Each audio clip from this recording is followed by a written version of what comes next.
Kuntu nahaitukum an ziyaratil kubur.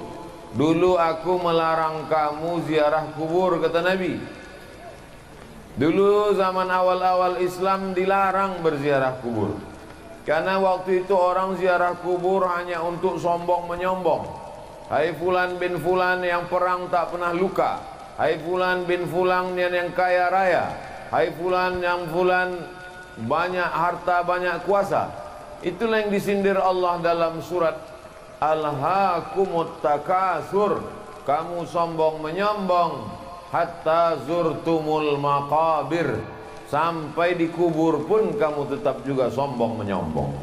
Tapi kemudian ketika ziarah kubur, turiqul qulub, melembutkan hati, tudmi'ul ain, kalau sudah hati lembut meneteskan air mata, tazkiratan lil maut, mengingatkan kepada mati. Maka hadis yang melarang ziarah kubur itu hukumnya mansukh. Mansukh artinya terhapus.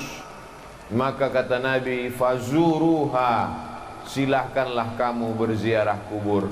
Maka Nabi SAW menziarahi kubur ibunya Aminah, dan dia dibawa oleh Aminah menziarahi kuburnya ayahnya Abdullah. Dan Nabi beberapa hari menjelang sebelum meninggal dunia berziarah ke makam sahabat syuhada Uhud. Kalau kita ke Masjid Nabawi terus berjalan ke belakang sampailah di Uhud. Nabi berziarah ke Uhud beberapa hari menjelang menghadap Allah Subhanahu wa taala, seolah-olah dia mengucapkan selamat tinggal kepada orang-orang yang ada di Uhud. Jadi tentang masalah ziarah kubur tak ada ikhtilaf di antara ulama. Kita boleh berselisih pendapat kalau pada masalah itu ada ikhtilaf. Boleh kata Maliki, tak boleh kata Hambali. Boleh kata Syafi'i, tak boleh kata Hanafi. Adapun tentang ziarah kubur, maka hadis qauli, hadis fi'li. Hadis qauli, fazuruha, ziarah kuburlah kamu.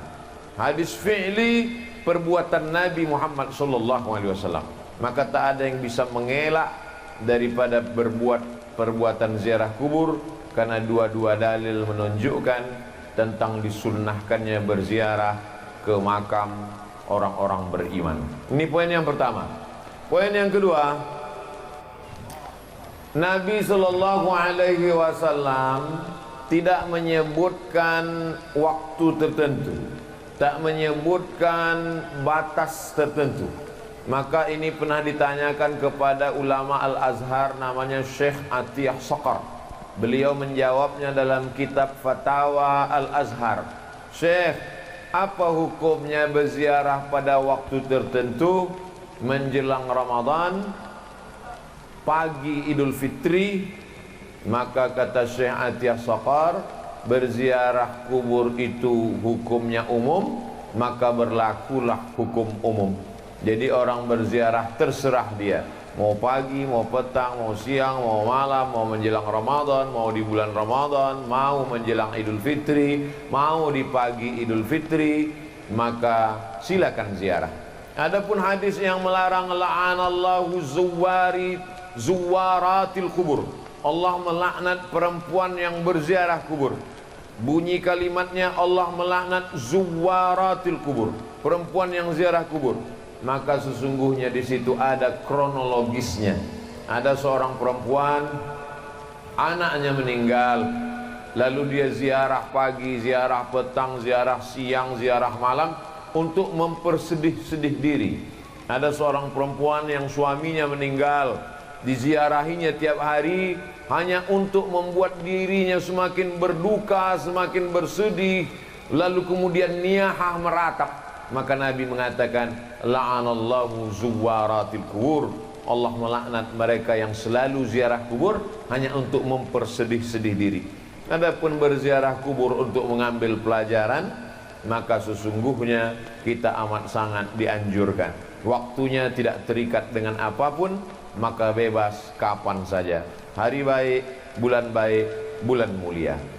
Poin yang ketiga, adapun berziarah kubur menjelang Ramadan, maka sesungguhnya bulan mulia ini mesti disambut dengan kesucian hati.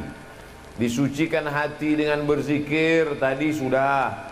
Disucikan hati dengan tabligh akbar pengajian selepas subuh, tadi sudah. Maka disucikan hati dengan mengingat mati. Wa kafa bil mauti wa'iza, cukuplah kematian itu sebagai nasihat. Ada nasihat yang berbunyi menggelegar, khutbah hari Jumat. Ada nasihat yang disampaikan alim ulama dalam bentuk nasihat. Ada nasihat yang tak berbunyi, yang tak bersuara. Ada nasihat yang tak berkata-kata. Nasihat bukan yang dituliskan tinta pena di atas kertas. Nasihat yang tidak bersuara, tak berhuruf. Nasihat itu diam. Nasihat itu adalah kematian. Maka sebelum Ramadan berziarah, supaya hati mengingat mati, maka lebih khusyuk ibadah Ramadannya. Seakan-akan inilah Ramadan yang terakhir. Semakin berziarah di kubur sebelum Ramadan, menguatkan keyakinan bahwa dia akan mati menghadap Allah. Rumah tinggal, kendaraan tinggal, keluarga tinggal, yang dibawa hanya amal. Yarji usnani, yang dua balik ke rumah. Maluhu, hartanya pulang ke rumah. Ahluhu, anak cucu menantu istri suami kawan sahabat andai tolan jiran tetangga, semuanya pulang ke rumah. Wa yabqa wahidun, yang tinggal cuma satu. Wa amaluhu, amal itulah yang tinggal. Jadi hanya dengan mendengar ceramah dari ustadz, kadang masuk telinga kiri, keluar telinga kanan. Bahkan kadang tak masuk sama sekali. Dari telinga kanan mau masuk, dari kanan itu juga dia keluar. Tapi begitu melihat langsung dengan mata, beda antara yang didengar telinga dengan menengok langsung mata. Kenal engkau dengan Ustadz Somad? Kenal. Dari mana engkau kenal? Aku dengar suara ceramahnya. Kenal kau dengan Ustaz Somad? Kenal. Dari mana engkau kenal? Aku tengok balehonya. Kenal kau dengan Ustaz Somad? Kenal. Dari mana engkau kenal? Aku tonton TV YouTube-nya. Tapi begitu melihat langsung berbeda. Begitu juga dengan ziarah ini. Maka sesungguhnya dengan langsung datang ke kubur, duduk di samping kubur, berziarah di kubur, maka kita melihat langsung nyata bahwa orang-orang tua kita itu, maaf beribu maaf, mereka sudah pindah ke alam yang lain, tinggallah semuanya. Maka ini memberikan pelajaran yang lebih dalam daripada hanya sekedar mendengar cerita ceramah. Jadi apa yang kita lakukan menjelang Ramadan ini adalah melembutkan hati supaya Ramadan kita lebih khusyuk, Ramadan kita lebih hikmat, Ramadan kita lebih takut kepada Allah Subhanahu wa taala. Poin yang keempat, bahwa kita disuruh menyambung silaturahim. Silaturahim kadang tak sempat datang karena kesibukan. Tapi dengan ziarah kubur, mau tak mau, suka tak suka, orang langgam yang merantau ke Pekanbaru, ke luar kota, hari ini kembali. Ada ikatan emosional, mengingat ayah, emak, datuk, nenek, mengenang saudara mara, mendengar sahabat kerabat, maka dia balik berjumpa. Mungkin anak cucu sudah tak berkenalan lagi, tapi begitu ziarah kubur, oh anak Pak Cik Fulan, oh anak Moman Fulan, oh anak Fulan, maka sesungguhnya ziarah kubur adalah momen untuk menyambung tali silaturahim. Man ahabba yubsatalahu fi rizqihi, siapa yang mau lapang rezekinya, wa yunsa'alahu fi atharihi, mau dipanjangkan umurnya, falyasil rahimahu, maka hendaklah dia selalu menyambung tali silaturahim. Menyambung tali silaturahim di masjid sudah, menyambung tali silaturahim di pengajian sudah. Hari ini menyambung tali silaturahim kepada anak cucu, sahabat kerabat, kenalan, orang sekampung yang selama ini tak jumpa. Bertahun-tahun satu kota, sama-sama tinggal di Pekanbaru, bisa tak jumpa. Tapi hari ini di Langgam bisa berjumpa. Kenapa? Karena ada yang dituju, orang yang dikenang, budi baiknya tak dapat dibalas. Maka hari ini bukan sekadar datuk-datuknya saja yang dulu bersilaturahim di Langgam dalam keadaan hidup, sekarang anak cucu cicitnya pula datang menyambung silaturahim. Jadi pahamilah bahwa substansi makna dari ziarah kubur ini menyambung silaturahim, merekatkan yang retak, menyambung yang patah, menjauh yang selama ini jauh, mendekatkan kembali dalam momen besar bernama ziarah kubur. Poin yang kelima, tetap menjaga adab-adab ziarah kubur. Ketika sampai di kubur mengucapkan salam, Assalamualaikum ya ahlad diyar minal mu'minin wa inna insyaallahu bikum lahiqun yarhamullahul mustaqdimina wal mustakhirin nas'alullaha lana walakumul afiyah. Alangkah baiknya ditulis. Ini ada pamflet di depan rapat masyarakat Kecamatan Langgam, tempat pemakaman umum Kelurahan Langgam. Tulisan-tulisan lambang Kabupaten Pelalawan, cantik indah. Cuma saya khawatir anak cucu kita tak tahu doa salam ke kubur. Cantik kalau kita tambah tulisan Assalamualaikum ya ahlad diyar minal mu'minin wa inna insyaallahu bikum lahiqun yarhamullahul mustaqdimina wal mustakhirin nas'alullaha lana walakumul afiyah. Rupanya tak ditulis karena orang Langgam sudah hafal semuanya. Ustaz Somad aja yang merasa tak hafal karena sesuatu yang dibuat anak cucu cicit melihat, mereka ambil gambar, mereka share ke kawan sahabat, menjadi amal jariah. Man sanna fil islami sunnatan hasanatan, siapa yang membuat tradisi yang baik, falahu ajruha, dia dapat pahalanya, wa ajru man amila biha, anak cucu cicit yang melakukannya mengalir pahalanya. Siapalah agaknya orang Langgam yang punya ide dulu di awal-awal, dimulai pagi mandi bersih-bersih belimau di tepi sungai, selepas itu mengajak sahabat, kerabat, tetangga berziarah, dilanjutkan anaknya, dilanjutkan cucunya, meninggal dia, mengalir pahalanya karena tradisi yang baik-baik. Siapa pula lah agaknya yang mengajarkan anak cucu tradisi tak baik? Setiap hari lahirnya diundangnya keyboard tunggal, mabuk-mabuk sampai tengah malam, dilanjutkan anak cucunya, mengalir jugalah dosa jariahnya. Maka yang baik-baik mengalir menjadi kebaikan, yang tak baik pun akan mengalir juga. Maka sebelum kita melakukan sesuatu, pikir baik-baik, karena dia akan mengalir sesudah kita mati. Alhamdulillah, hari ini kita sedang melihat bagaimana datuk nenek, orang tua kita dulu membuat sesuatu yang baik, mengalir sampai hari ini. Poin yang keenam, li ayyajlisa ahadukum ala jamratin minan nar, kamu duduk di atas batu dari api neraka, fatuhriqu thiyabahu, duduk di atas batu dari api neraka, apinya membakar baju sampai tembus ke daging, ke tulang, khairun, lebih baik, min an yajlisa ala qabrin, daripada melangkahi kubur, duduk memijak. Maka tetap kita jaga, kita tetap berada di tepi, samping kiri, samping kanan, bagian kepala, bagian kaki. Kalau nampak anak-anak kita ada menginjak, kita ajarkan.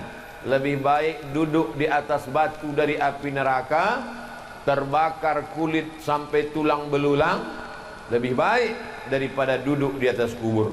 Maka kita jaga adab-adab ini. Alhamdulillah kubur kita tidak terlalu rapat padat seperti di Pekanbaru. Saya lihat beberapa kubur sampai tak ada tempat berjalan lagi. Maka kita harap tetap ada jalan di tengah, tetap ada jarak, supaya kita tidak jatuh dalam perbuatan yang dilarang oleh Rasulullah sallallahu alaihi wasallam. Lalu kemudian poin yang ke-7, habis ini nanti kita akan membaca surah Yasin, wal Qur'anil Hakim, innaka laminal mursalin. Sampaikah pahala bacaan kita yang akan kita baca ini nanti? Berkelailah antara yang membaca dengan yang tak mau membaca. Padahal yang membaca itu pun tak dapat membuktikan bahwa Yasinnya itu sampai. Dan yang mengatakan tak sampai pun tak juga bisa membuktikan bahwa Yasinnya itu tak sampai. Itu kata Ustadz Zul tadi, bukan kata saya. Yang mengatakan bacaan Yasin ini sampai, mana buktinya? Tak ada reportnya di SMS. Yang mengatakan tak sampai pun tak juga bisa membuktikan. Lalu kita bertengkar masalah apa? Dalil. Apa dalil imam yang mengatakan sampai? Kata yang mengatakan sampai, Nabi ziarah kubur, diambilnya pelepah korma, ditusukkannya ke makam. Sahabat bertanya, kenapa kau tusukkan pelepah korma ini ya Rasulullah? Kata Nabi, la'allallah an yukhaffifa 'adzabahuma ma lam yaibasa.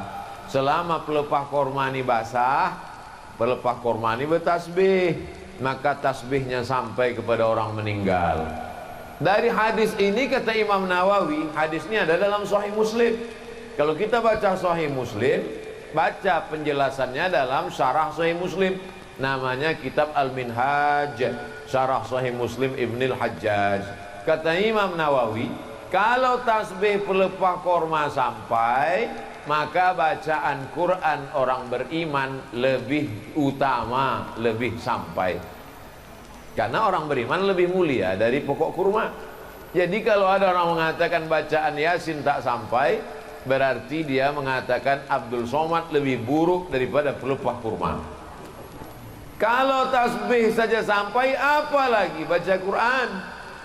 Baca Quran lebih mulia dari tasbih. Kalau tasbih pelepah korma sampai, apalagi baca Quran Abdul Somad. Begitu kata Imam Nawawi dalam kitab Al-Minhaj, Syarah Sahih Muslim Ibnul Hajjaj. Jadi kita masalah dalil. Cara yang terbaik adalah menghormati pendapat orang. Ustadz yakin sampai, saya yakin sampai. Tiap malam Jumat saya bacakan Yasin untuk almarhumah, almarhum orang tua. Masalah bahwa ada berbeda pendapat, maka kita mengikut yang disampaikan oleh para ulama. Ati'ullah, taat kepada Allah, wa ati'ur Rasul, taat kepada Rasulullah SAW, wa ulil amri. Ulil amri di situ kata sebagian ulama adalah ulil amri, para ulama yang mengerti dengan dalil. Maka kata Imam Nawawi dalam kitab Al-Azkar, wa in khatimul Qur'ana, kalau dibacakannya sekhatam Quran, fahuwa hasanun, paling elok afdal sekhatam Quran 30 juz. Kalau tak sanggup 30 juz, maka hatinya Quran. Likulli syai'in qalbun, segala sesuatu punya hati. Wa qalbul Quran Yasin, hatinya Al-Quran adalah Yasin. Itulah maka dipilih nanti Ustadz Somad, tausiahnya hanya 30 menit saja. Habis itu nanti kita akan baca Yasin wal Qur'anil Hakim. Tak sanggup juga baca Yasin, bagi yang hari ini datang terlambat, mau cepat balik ke Pekanbaru, bacakan Ummul Quran Al-Fatihah. Paling afdal sekhatam Quran. Nanti bulan Ramadan tiap malam 1 juz, 1 hari 1 juz. Habis sholat zuhur 2 lembar, habis asar 2 lembar, habis maghrib 2 lembar, habis isya 2 lembar, habis tahajud 2 lembar, 10 lembar 1 malam, 1 juz, 1 bulan khatam. Sesudah itu hadiahkan pahalanya. Allahumma awsil thawaba ma qara'tuhu. Tak bisa pakai bahasa Arab, bahasa Indonesia. Sampaikanlah pahala bacaan Quranku sekhatam. Tak sanggup sekhatam, baca hatinya Quran Yasin. Tak sanggup juga Yasin, paling pendek Al-Fatihah. Fatihah pun tak sanggup juga, hati-hati. Apa yang kita lakukan pada orang tua kita, itu yang akan dilakukan anak kita untuk kita. Apa yang kita lakukan hari ini, dilanjutkan oleh anak cucu kita. Orang yang tak mau mengirim, dikhawatirkan nanti setelah dia mati, anak cucunya pun tak juga akan mengenang dia sebagai balasan. Nauzubillah. Poin yang ke-9, bahwa orang tua yang sudah meninggal itu macam orang hanyut di sungai. Orang yang hanyut itu semua dia pegang. Rumput yang lapuk pun ditarik. Orang yang hanyut itu semua dia tarik. Galah yang patah pun dia tarik. Begitulah mereka menunggu doa-doa dari anak-anak cucu mereka. Ustadz Abdul Somad kemari kan tak ada keluarga yang punya hubungan nasab di Langgam. Apa sampai doa Ustadz Somad nanti ketika mendoakan datuk nenek keluarga kami yang ada di Langgam? Sampai. Mana dalilnya? Aisyah ketika ziarah ke makam Baqi di Madinah, kata Nabi, doakan mereka Aisyah, assalamualaikum ya ahlad diyar, keselamatan untuk kalian wahai penghuni kubur. Padahal Aisyah tak punya hubungan dengan mereka yang ada di Madinah. Itulah dalil menunjukkan bahwa doa sesama orang beriman sampai. Adapun orang mengatakan yang sampai hanya 3 saja. Shadaqatun jariyah, sedekah jariyah. Wa ilmun yuntafa'u bi, ilmu yang bermanfaat. Waladun solihun, anak yang soleh. maka sesungguhnya hadis itu bercerita bukan membatasi amal. Hadis itu cerita tentang amal kita yang hidup, sesudah kita meninggal putus. Abdul Somad hidup, amalnya berjalan. Abdul Somad nanti bisa sholat, Abdul Somad nanti bisa puasa, Abdul Somad nanti bisa baca Quran. Tapi setelah meninggal dunia tidak lagi wajib, putus. Tapi ada amal yang tetap mengalir. Anaknya mengalir doanya, sedekahnya mengalir, yang jadi masjid, surau, langgar, musola, rumah Quran, rumah tahfiz, pondok pesantren, tanah wakaf. Ilmunya diamalkan jamaah mengalir. Jadi maksudnya amal kita mengalir. Adapun amal orang hidup kepada orang meninggal dunia, maka tak ada ikhtilaf. Kalaulah amal orang hidup tak sampai kepada orang meninggal dunia, maka tak ada solat jenazah. Karena solat jenazah itu adalah amal orang hidup kepada orang meninggal. Kalau ada orang nanti menolak, jangan kau doakan karena doamu tak sampai. Kalau begitu nanti dia mati, jangan disolatkan jenazah, karena solat jenazah adalah doa orang hidup kepada orang meninggal. Abdul Somad meninggal dunia, lalu kemudian orang langgam datang mendoakan, Allahumma firlahu warhamhu wa'afi, Allahu Akbar, Al-Fatihah, Allahu Akbar, selawat, Allahu Akbar, Allahumma firlahu warhamhu wa'afi wa'afu anhu, Allahu Akbar, Allahumma la tahrimna ajrahu. Maka takbir kedua dengan takbir ketiga dengan takbir keempat, takbir yang pertama baca Quran, Al-Fatihah, itu menunjukkan Al-Fatihah sampai. Takbir yang kedua salawat, zikir, itu menunjukkan zikir sampai. Takbir ketiga keempat doa, itu menunjukkan doa sampai dari orang hidup kepada orang meninggal dunia. Karena yang sholat jenazah itu semuanya orang hidup, dan semuanya tak punya hubungan nasab kepada yang meninggal. Yang punya hubungan nasab, yang tak punya hubungan nasab, sama-sama sampai. Ini menurut argumentasi para ulama yang mengatakan sampai. Poin yang ke-9, bahwa tidak hanya amal badan yang sampai. Datanglah saat bertanya kepada Rasulullah, ummi matat, emak saya mati meninggal dunia, afa atasaddaqu anha, kalau saya bersedekah, sampaikah sedekah ini untuk almarhum almarhumah? Kata Nabi, tasaddaq, sedekahlah saat, sedekahlah saat, sedekahmu sampai untuk almarhum. Ayu sadaqatu afdal, apa sedekah yang paling afdal? Kata Nabi, saqiyul ma, sedekah yang paling afdal adalah memberi air minum. Sedang air minum sampai, apalagi lah rebus jagung sampai. Dulu ambo dibawa Buya Fadli Rahman ke Langgam nih, dikasihnya waktu itu rotannya warna coklat, kini rotan lah hijau pula nampaknya. Sampai sedekah makanan sampai, maka siapkan sedekah makanan untuk buka puasa nanti, hadiahkan pahalanya untuk almarhum almarhumah, nanti tabung duit berkurban, hadiahkan pahalanya untuk almarhum almarhumah. Maka sedekah baca Quran sampai, baca Yasin sampai, begitu juga dengan sedekah kurban sampai, begitu juga kurban. Mana dalilnya kurban itu sampai, Buya? Nabi mengatakan waktu menyembelih, Allahumma haza an Muhammad wa ali Muhammad, kupotong kurban ini untuk Muhammad dan untuk keluarga Muhammad. Itu menunjukkan kurban pun sampai. Sedekah makanan, air minum, mana dalilnya sampai? Hadis Sa'ad, kata Nabi, tasaddaq, sedekahlah Sa'ad, sedekahmu sampai kepada almarhumah ibumu. Yang paling afdal saqyul ma, memberikan air minum. Air minum satu botol habis 600 ml, tapi ada air minum yang tak habis-habis. Apa dia? Itulah tadi peresmian toilet kamar mandi. Ustaz Somad sebelum ziarah dipersilakan singgah dulu. Kata saya, wudhu saya belum batal lagi. Ini wudhu seremonial.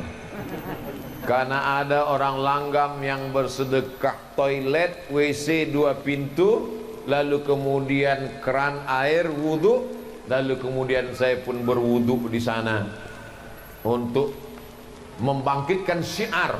Karena gambar Ustadz ini nanti akan dilihat oleh orang Langgam, supaya mereka pun akan berpikir, yang merantau dia semakin semangat cari duit, tapi tujuannya bukan mengejar dunia, dia akan balik membangun rumah Quran, dia akan balik membuatkan wakaf WC, wakaf tempat wudu. Sampai hari kiamat orang berwudu di tempat wudu tadi. Tak tahu tak siapa membeli semennya, tak kenal saya tak siapa yang membuat. Sampai hari ini tak tahu saya siapa yang membuat tempat wudu tadi. Tapi nanti yang bersebaran fotonya, foto Abdul Somad sedang berwudu di Langgam. Maka lama-lama memang datang comeh ambo dalam hati. Abdul Somad tanda tangan masjid secara seremonial, wudu secara seremonial. Ambo khawatir nanti kata malaikat, Abdul Somad silakan masuk ke surga secara seremonial gitu. Maka tolong doakan supaya hati selamat dari riya, supaya kita semuanya masuk surga tidak secara seremonial, tapi masuk kekal selamanya sampai anak cucu kita jumpa dengan Nabi Muhammad sallallahu alaihi wasallam. Bagi yang duitnya banyak, habis Covid Corona nanti dia pergi haji. Haji kan orang tua, haji pun sampai. Mana dalilnya haji sampai? Sahabat Nabi haji, labbaik Allahumma subrumah, ambo hajikan subrumah. Kata Nabi, subrumah kau siapa? Subrumah akhi, saudaraku. Kau hajikan subrumah? Ya. Kau udah haji atau belum? Belum. Kata Nabi, hajikan dirimu dulu, baru hajikan subrumah. Itu orang dulu. Orang dulu lebih mau menghajikan saudaranya sampai lupa dirinya. Orang sekarang haji bolak-balik, lupa saudaranya. Maka sesungguhnya Quran yang kita baca sekarang sama dengan Quran yang dibaca Nabi. Hadis yang kita baca sekarang sama. Bedanya adalah perasaan dalam diri kita. Maka haji sampai, kurban sampai, sedekah air minum sampai, bacaan doa sampai. Nanti kita akan tahlil la ilaha illallah, la ilaha illallah. Sampaikah tahlil kita itu? Sampai. Mana dalilnya? Tasbih pelepah korma sampai.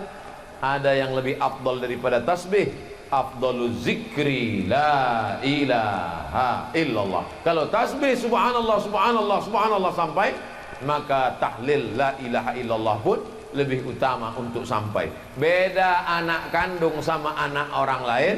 Kalau anak kandung, bapak-bapak, ibu-ibu yang hari ini ziarah ke makam ayahnya, ke makam amaknya, cucu yang ziarah ke makam datuk, otomatis sampai. Tapi saya yang bukan anak kandung, yang hari ini ziarah hanya saudara seiman, mesti disebutkan Allahumma ausil sawaba ma qara'nahu. Sampaikanlah pahala bacaan Yasin kami, Fatihah kami, Al-Ikhlas kami, Al-Falaq kami, An-Nas kami, Yasin kami, La ilaha illallah kami kepada jami'il muslimin muslimat mu'minin mu'minat. Itu beda anak kandung dengan orang lain. Jadi kalau ada anak kandung menyebut sampaikanlah pahala kepada almarhum ayah ambo, amak ambo, maka ucapan itu sebagai tambahan baik. Andai tak dia ucapkan, maka tetap sampai. Yang terakhir, mari kita jaga tradisi yang baik ini dengan cara menyampaikannya ke sahabat, ke kerabat, ke tetangga, menyampaikan melalui WhatsApp, menyampaikan melalui Instagram, menyampaikan melalui Facebook. Tapi tadi kata Ustaz Fadli Rahman, jangan di-share, jangan di-upload sore iko. Biar agak lama-lama sedikit. Tapi syiar itu sampai. Maka nanti anak cucu yang sudah lama tak ziarah meleleh air matanya. Ustaz Somad, ambo potong ziarah ke makam abang ambo, lalangnya setinggi toga. Jamaah Pekanbaru mengadu ke anak kambo. Makam abang ambo lalangnya setinggi toga. Ternyata anaknya yang selama ini papa tak pernah ziarah. Bininya yang selama ini abang, setengah napasku pergi bang, pret. Rupanya sesudah abang tu mati, tak pernah ziarah. Tapi tengoklah makam di Langgam. Jangankan setinggi toga, tak belalang sama sekali. Bersih, menunjukkan mereka datang berziarah. Oleh sebab itu maka banyak anak cucu sekarang tak ingat. Kalau dia ingat, tentu akan terbayang wajah emaknya, wajah ayahnya. Tak jadi dia pakai narkoba, tak jadi dia mabuk, tak jadi dia berzina, tak jadi dia mencuri. Kenapa? Ingat dia, amalku ditonton, diperlihatkan oleh datuk, ayah, emak yang sedang berada di alam barzakh. Semua datuk, nenek, moyang, ayah, ibu, kawan yang ada di sini sedang melihat kita, sedang menonton kita. Kita tak bisa melihat mereka, mereka bisa melihat kita. Mereka berada di alam barzakh. Barzakh artinya sempadan, batas. Mereka tidak disebut akhirat karena dunia belum kiamat. Mereka tidak disebut dunia karena mereka sudah meninggal. Kita di dunia karena belum meninggal. Mereka tak disebut akhirat karena belum kiamat. Pemisah antara dunia dengan akhirat namanya alam barzakh. Dan mereka sekarang sedang berada di alam barzakh. Alam kubur karena mereka di dalam kubur. Tapi ada yang tak dikubur. Siapa tuh? Orang yang mati dimakan harimau, orang yang mati dimakan buaya. Mana ada kuburnya? Maka mereka berada di alam barzakh sampai masanya nanti mereka akan dihidupkan lagi. Itulah maka dibaca surat Yasin, karena dalam Yasin itulah diceritakan bahwa yang mati akan hidup lagi. Cukup dengan satu perintah, innama amruhu iza arada syai'an ayakula lahu kun fayakun. Kita akan bangkit nanti menghadap Allah Subhanahu wa taala. Silakan mabuk, silakan mencuri, silakan makan haram, silakan hidup macam menjadi Fir'aun, silakan menjadi orang yang angkuh dan sombong, tapi ingat, kau akan mati dimakan cacing tanah. Yang kekal abadi hanya amal soleh. Tanah yang kau wakafkan, masjid yang kau bangun, rumah Quran yang kau buat, anak yatim yang kau sekolahkan, anak cucu yang dimasukkan ke pesantren, program agama yang dikembangkan, itu sajalah yang mengalir sesudah kematian. Itulah 10 poin, mudah-mudahan bermanfaat. Sesuai dengan janji 30 menit, mari kita khusyuk, dibimbing oleh Tuan Imam, tahtim, tahlil, zikir dan yasin. Terima kasih, mohon maaf. Wassalamualaikum warahmatullahi wabarakatuh.